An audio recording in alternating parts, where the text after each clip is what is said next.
غازی گفتگو میں ڈاکٹر ظفر اقبال جلالی صاحب سے میں چاہوں گا، حضرت صاحب الحمدللہ، شکر الحمدللہ کہ اللہ تبارک و تعالیٰ نے ایک دفعہ پھر ہمیں اس بابرکت مہینے سے نوازا ہے. دعا یہی ہے، پہلے بھی میں نے عرض کیا کہ ہم اس سے مستفید ہو سکیں.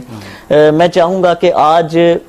پہلی سحری ہے تو استقبال رمضان ہے. استقبال رمضان ہمارا اس سال بالخصوص کہ جب ہم اس آزمائش میں بھی ہیں،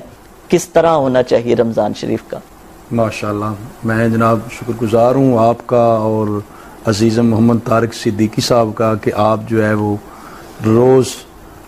نیوز کی اس سحری ٹرانسمیشن کو بڑی اہمیت کے ساتھ الحمدللہ رمضان پاکستان کے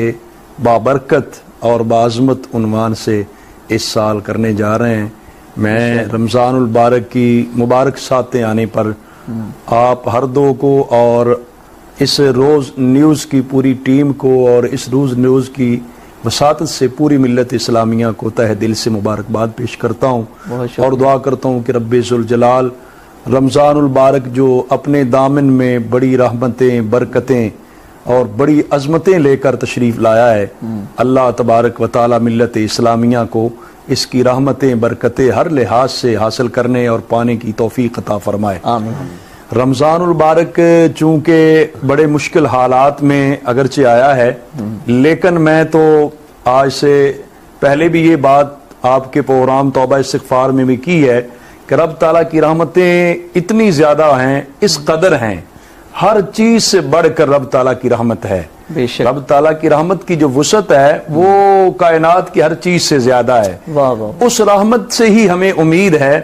اس بنیاد پر ہی ہم اللہ تعالیٰ کی حضور سے یہ امید رکھتے ہیں کہ رب تعالیٰ رمضان المبارک کی رحمت و برکتوں کے طفیل ہماری مشکلات میں آسانیاں پیدا فرمائے گا. اور جو استقبال رمضان المبارک ہے یہ رسول اللہ صلی اللہ علیہ وآلہ وسلم کی سنت مبارک ہے کہ رمضان شریف کا اہتمام کرنا. حدیث شریف میں آتا ہے کہ جو ہی رمضان المبارک سے پہلے شعبان المعظم اور اس سے پہلے رجب کا چاند طلوع ہوتا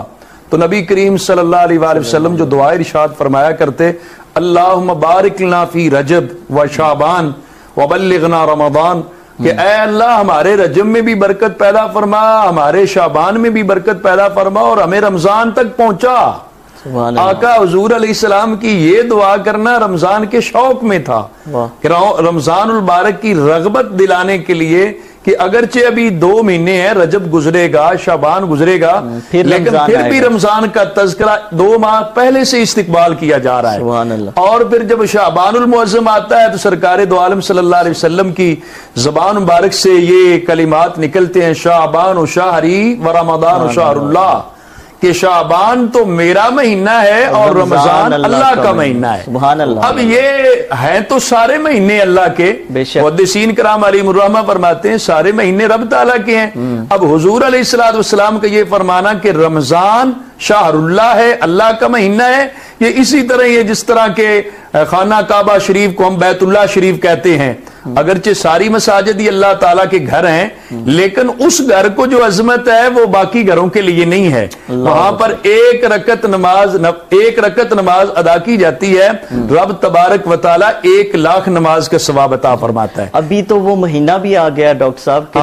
جس مہینے میں ویسے ہی مطلب ہے برکت آ جاتی ہے اور بہت بڑی اجر و ثواب بڑھ جاتا ہے. بالکل جس طرح کے حدیث شریف میں آتا ہے کہ سرکار دو عالم صلی اللہ علیہ وسلم نے رمضان المبارک سے 1 دن پہلے شعبان المعظم کے آخری دن جو خطبہ استقبالیہ ارشاد فرمایا وہ رمضان المبارک کے فضائل و کمالات پر بھی جو مبنی ہے، اور اس کے علاوہ یہ بھی ہے کہ رمضان المبارک کے کتنی اہمیت ہے اور کتنا شوق دلایا گیا. اس میں نبی پاک صلی اللہ علیہ وسلم نے ارشاد فرمایا، یا ایھا الناس قد اظلکم شہر عظیم شہر مبارک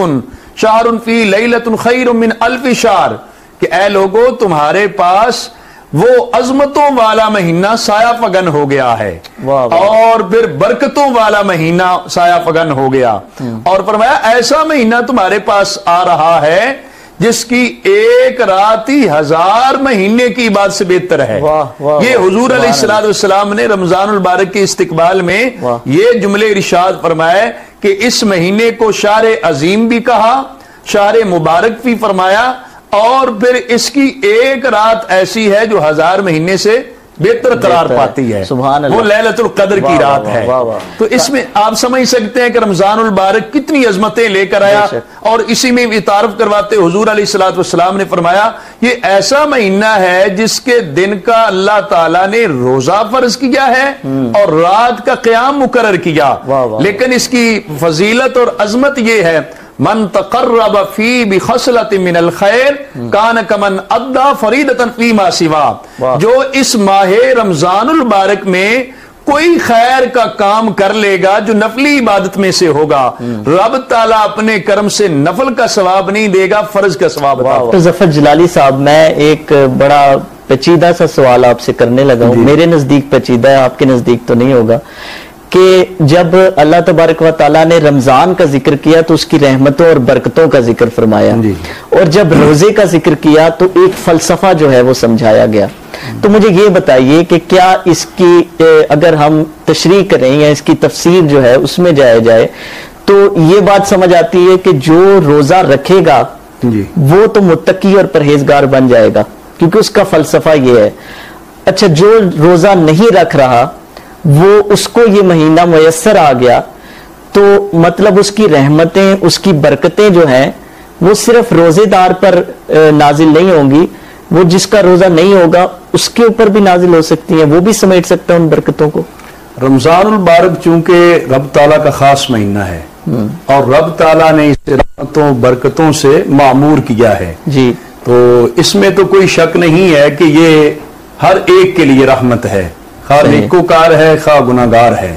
اللہ تبارک و تعالیٰ نے اس کی رحمت اتنی زیادہ رکھی ہے کہ ہر ایک کو میسر ہے۔ جیسے بارش بارش جب آتی ہے تو وہ پھر جہاں کرکٹ نہیں دیکھتی اچھی جگہ پر بھی برستی ہے تو وہ ایک گندگی کے ڈھیر پر بھی برستی ہے، رحمت تو برس رہی ہے۔ اب اس سے کتنا کوئی فیض یاب ہوتا ہے یہ الگ بات ہے، جو آپ بات کرنا چاہتے ہیں وہ تو رمضان المبارک کے روزے کے فلسفے کے متعلق ہے کہ وہ ظاہر ہے کہ جو لعلکم تتقون والی بات ہے وہ تو اسے میسر آئے گی جو رمضان المبارک کا روزہ رکھ کے ضبط نفس کی ٹریننگ کرے گا، روحانی تربیت کرے گا، اور نیکیوں کے سیزن اور موسم بہار میں رب تعالیٰ کے احکام کی پیروی کرے گا۔ رمضان کا روزہ فرض ہے، اس کو آداب کے ساتھ بجا لائے گا تو رب تبارک و تعالیٰ اسے وہ درجات عطا فرمائے گا جو اس شخص کو نہیں ملیں گے جو رمضان کو روزہ نہیں رکھ سکے۔ ٹھیک ہے ڈاکٹر ظفر اقبال جلالی صاحب، آپ کا بہت شکریہ۔